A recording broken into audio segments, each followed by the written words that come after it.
Cyril, on va commencer donc. Salut.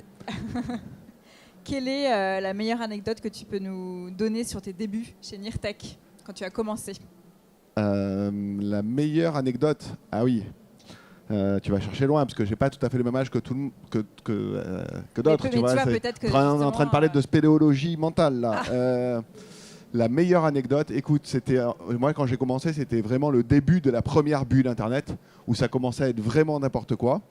Et un jour, je me souviens, j'étais dans le bureau du CEO de la boîte. J'étais un jeune actif, mais j'avais le chance, comme c'était une start-up, d'être juste à côté du CEO. Et le téléphone sonne et il y a quelqu'un qui lui dit pour la nouvelle levée de fonds, combien il faut pour pas être dilué? Et il lui répond, je sais pas, 2 187 627 $. Et le mec dit, je suis en bas avec le chèque, tu peux passer le prendre? Et là, j'ai dit, ok, on va avoir un problème, c'est sûr. Bon, ça a pris un peu plus de temps que ce que je pensais. Ça a pris 3 ans, mais 2001, la boîte et la bulle ont explosé. Ouais, en effet. Est-ce que tu pourrais nous refaire le pitch du début de Lydia?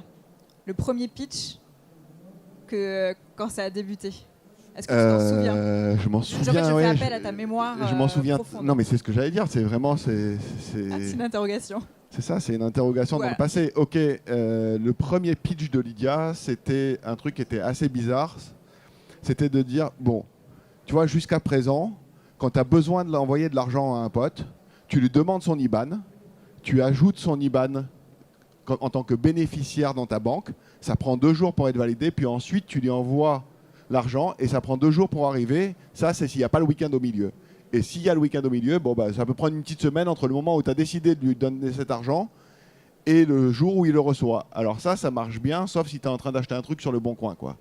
Parce que bon, tu vois, 7 jours, c'est un peu compliqué. Et là, avec cette application, tu vas pouvoir ajouter ta carte dans l'application et instantanément, juste en connaissant mon numéro de téléphone, m'envoyer de l'argent. Et donc ce pitch-là, on l'a fait à plein de gens dès le début et personne ne nous croyait. Et donc du coup, les premiers milliers d'acquisitions d'utilisateurs Lydia, on leur a envoyé 1 € chacun. Donc tu vois, il y a un coût de démarrage d'à peu près 3 ou 4 000 €. Pendant combien de temps vous l'avez fait? Ah ben on le fait encore maintenant.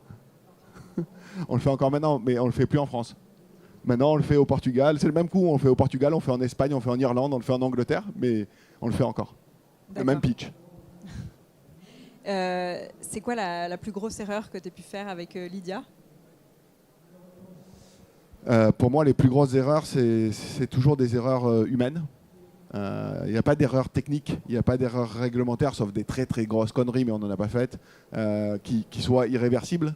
Par contre, une grosse erreur humaine, tu peux pas revenir en arrière, quoi. Tu peux couper, tu peux faire tout ce que tu veux, mais voilà, il y en a une qu'on a faite et qui est, alors à l'inverse, quand on me demande des conseils d'entrepreneur, qu'est-ce que tu ferais différemment? Finalement, ça revient un peu à cette question-là. C'est un peu ça.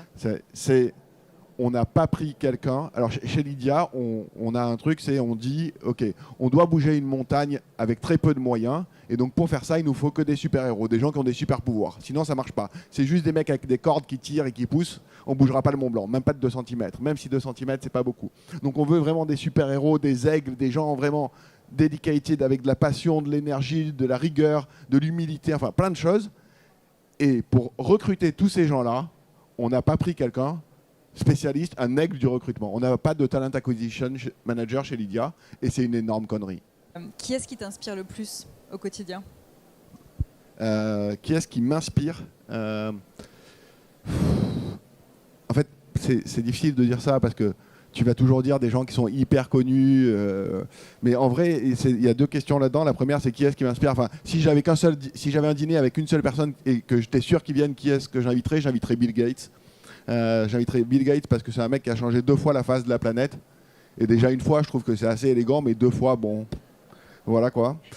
Et non seulement il a fait ça, mais en plus il a réussi à attirer avec lui toute une génération, enfin toute une catégorie de personnes, les grands milliardaires américains, dont certains qui étaient connus pour être les plus grandes pinces de la planète, Warren Buffett par exemple, dans ce truc de générosité, de on va changer le monde. Et ça, c'est quand même extraordinaire. L'autre question, c'est qui est-ce qui t'inspire au sens de quand tu as besoin de tester quelque chose, de réfléchir à quelque chose, quand tu as besoin de jeter la balle contre le mur, c'est qui ton mur?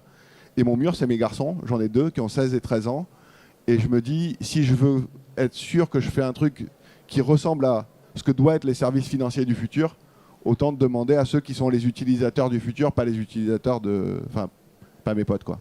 Donc tu leur demandes de temps en temps ce qu'ils en pensent Oui, je leur demande tout le temps. C'est pas de temps en temps, je leur demande en permanence. Et eux, ils me demandent aussi tout le temps qu'est-ce que tu fais, qu'est-ce qu'il y a de nouveau. Et ils ont des réponses. Alors, j'ai la chance d'avoir une relation assez simple avec mes enfants. Et ils n'ont pas tellement de filtres quand ils me parlent. Et on ne se voit pas, mais j'ai rien contre le vouvoiement par enfant, c'est pas le sujet. Mais par exemple, il y a 2 ans de ça, je me souviens, l'aîné me dit, mais papa, vous faites pas de publicité, c'est dommage parce que ça marche bien, Lydia, ça commence à grossir et tout, mais pourquoi vous faites jamais de pub? Et je lui dis, écoute, franchement, tu vois, la publicité, la télévision, ça coûte cher et tout. Et puis bon, on n'a personne pour faire ça chez nous et tout. Et puis la pub sur Facebook, bon, peut-être on va essayer. Et il me dit, mais Facebook? Je dis, bah oui, Facebook. Il me dit, mais personne n'utilise ça. Et tu vois, depuis, on n'a pas fait de pub sur Facebook et je crois qu'on va fermer notre page Facebook. Donc c'est pas que personne n'utilise Facebook. C'est juste que c'est lui qui avait raison sur le sujet de... C'est plus le sujet, quoi. Donc voilà, on parle de tout avec lui. Et, d'ailleurs.